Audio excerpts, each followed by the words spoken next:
Welcome to Troweling Down, Biblical Archaeology for the 21st Century, right here at el-Hammam.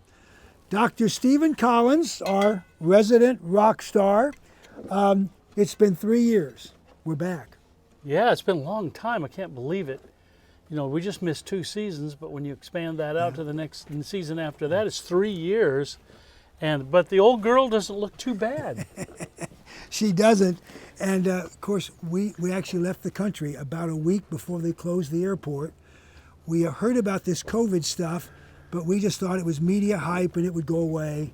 And it didn't. It didn't. And here it is, 3 years coming back. And we've got so many of our old team from Jordan back with us. Guys here digging right around us right now. Yep. Sultan and the bus. And it's been wonderful to be back. And Larissa got us into the Movenpick Hotel suite. And Larissa's right over here. There she is.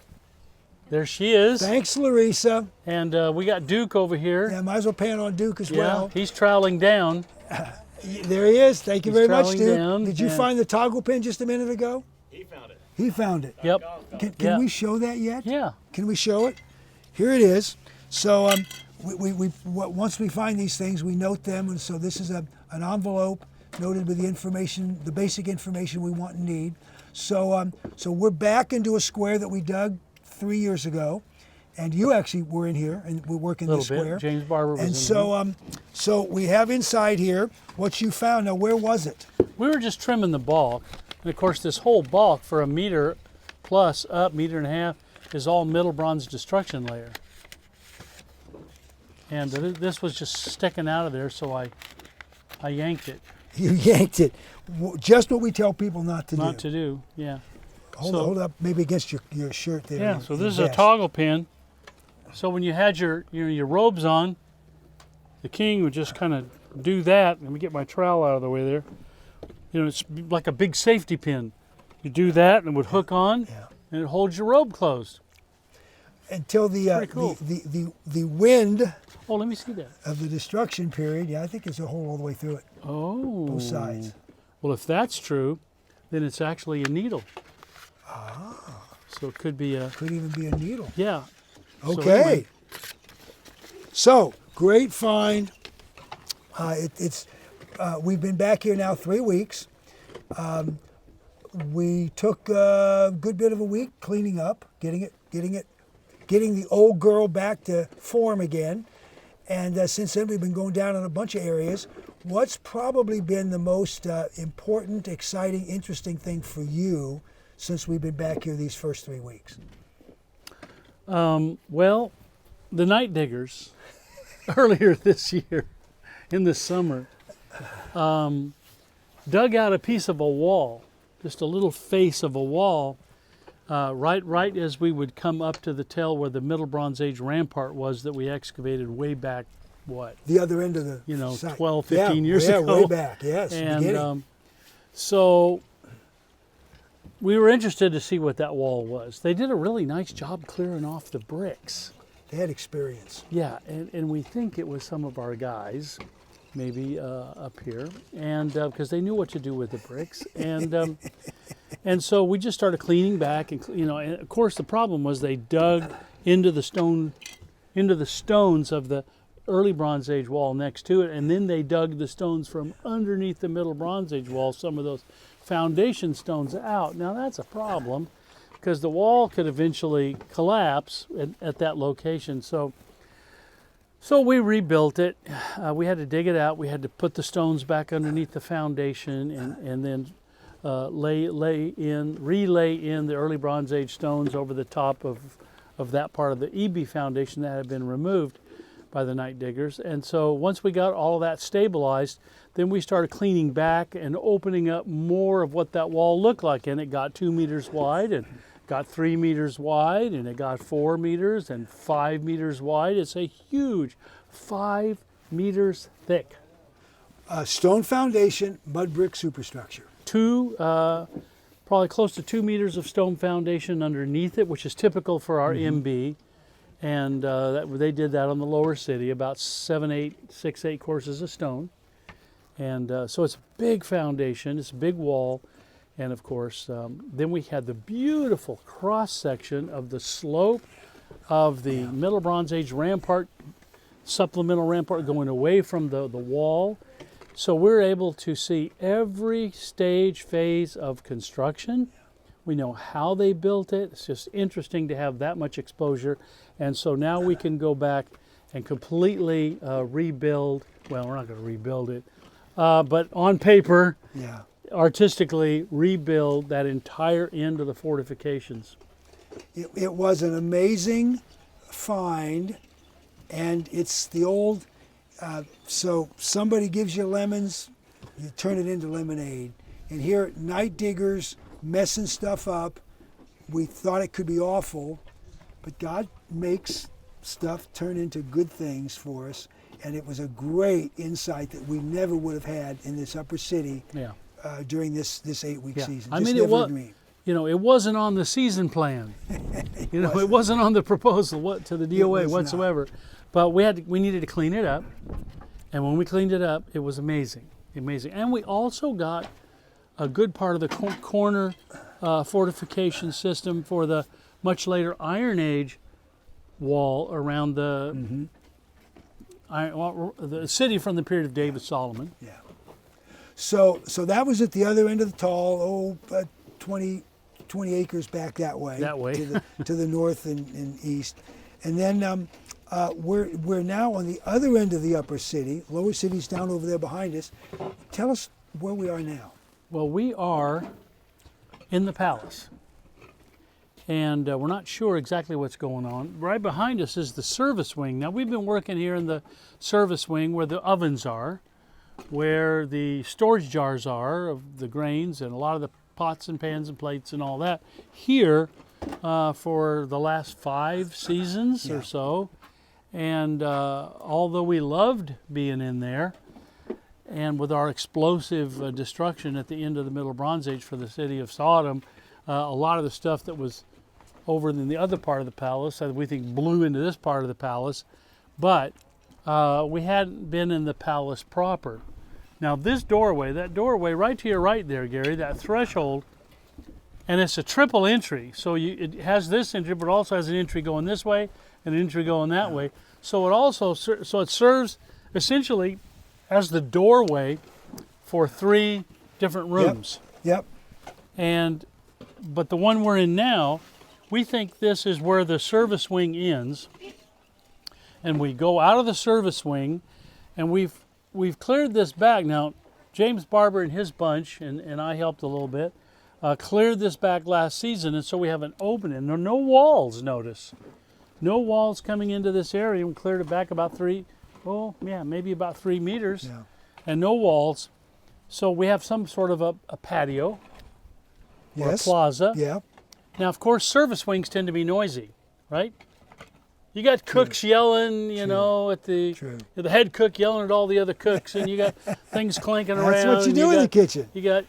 You got lambs bleating, and bleeding as they're getting ready to be mansif for the king or whatever. And so maybe this buffer, Carol suggested that maybe this buffer is kind of a sound buffer that will separate the main part of the palace rooms, the bedrooms, living rooms, throne room, things like that, in another part of the palace. So we certainly have a space. Now, so we're going to finish this up this season. We have a lot of soil to remove. You can see it all the way up there, all the way to down here. We got a big bunch to remove here. And that's going to give us, hopefully we're going to come into a wall. We want to see another crossing wall, which would be then going into the main part of the palace. So that's going to be really, really exciting. But we're not there yet. We've been working in the other areas in the Night Digger cleanup. And then over here we finished up in Carl Morgan Square. He had to depart and his team departed. So we just finished up over there and didn't find a whole lot more than he did. No. And then, so now we're here. So now we're going to take this over and we're going to finish this up. And hopefully when we're done, we have some pretty exciting stuff. So my feet are right now on the floor of the Middle Bronze Age palace. Maybe we may have an inch or two of soil that's come in, but we're at the floor here. And then over there is the destruction layer. Do you want to maybe walk over Yeah. there and just say a little bit about what we see? Yeah, if you look at this very disturbed material here, there's the floor, or down there somewhere around the floor. And now this is a later foundation that's been dug in to it, but all this material here is the Middle Bronze Age destruction layer, and it's just full of gunk. Look at this. Pieces of mud bricks like this, flints, pottery. Here's a piece of pottery. It's just all churned and jumbled together into a pretty big mess. So this event that destroyed the city of Sodom was quite violent, and it didn't last very long, maybe just a few seconds, but the destruction was catastrophic. Yeah. The blast event was just momentary, but the destruction went on, and of course it ended a long-time civilization at this site, a couple thousand years. Yeah.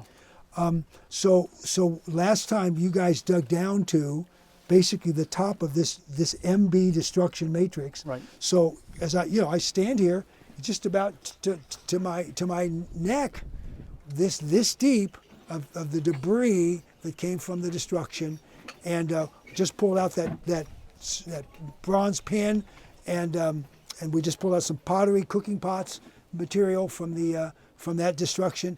It's just phenomenal, all this mess over here. Now, about 30 or 40 yards from here, going south, you got to this level again. Yeah, way that direction. We dug that really scary deep trench. We went about 6-7 meters down to this level from way up there. My wife wouldn't let me go back down there with you. I know, and we got down there and we hit the outer wall of the palace on that side. And so we knew it was that because the palace outer wall, which is 2.2 meters thick, I mean, what does that translate into? About seven and a half feet. Yeah. So it's a big fat wall, and but it's made of 40 centimeter by 40 centimeter by about 10 or 12 centimeter mud bricks. They're square, like that. And the other mud bricks of the walls inside the palace, like the ones Duke's leaning on right there, they're not. They're more like 25 to 30 by 45 or so. Yeah. And so they're more rectangular. These are square. So we knew it was the outer wall as soon as we hit it, because we had the outer wall over there. It had the square bricks, had the outer wall on that end, it had the square bricks, so we knew we'd found it. Yeah. And it's right on the edge. There wasn't much space left except for a little ring road, about 2 meters wide, and then the big city wall. And on that ring road, of course, is where you met Bert and Ernie. Yes, we did. And they were all over. Bits and pieces of them strewn all through that matrix. And maybe not just them. Yeah. Maybe there were quite a few other individuals in there as well. But, it was, when you think of it, it's kind of gruesome and horrible. But it was the way it was. Deal. Well, just give us a quick update on Bert and Ernie. We're back in the field, and we haven't heard yet. But we should be hearing soon. We heard from their case manager at the Harvard Medical School DNA labs, and they had a change in leadership. Bert and Ernie did? No, at the labs. The lab did, at okay. the labs. The labs had a change in leadership in the fall, late fall, and Bert and Ernie kind of got dropped off the roster. Somehow it was a mistake, and they got dropped off the roster. But our case manager got them put back in at the front of the line, and so she assured us that their analysis was forthcoming pretty quickly now. So hopefully by the time we get back from Jordan, we'll have that information about Bert and Ernie. Of course, we'll pass that on to you. They're two of our friends from el-Hammam. Well, this is just so wonderful for us to be back in the field. We're really tickled to be here, and so many of not only our Jordanian friends are back with us, but so many of our regular diggers and lots of new people, visitors coming up the road, stopping and saying, I Googled, and it said Sodom was here. Is this Sodom? And so we had a chance to tell them the story about what we're doing and what we're finding. and it's been really fun, really exciting, and we've got weeks more. All right, any final words? Well, how about send money? Yeah, that's always a good idea. It always helps. It really does.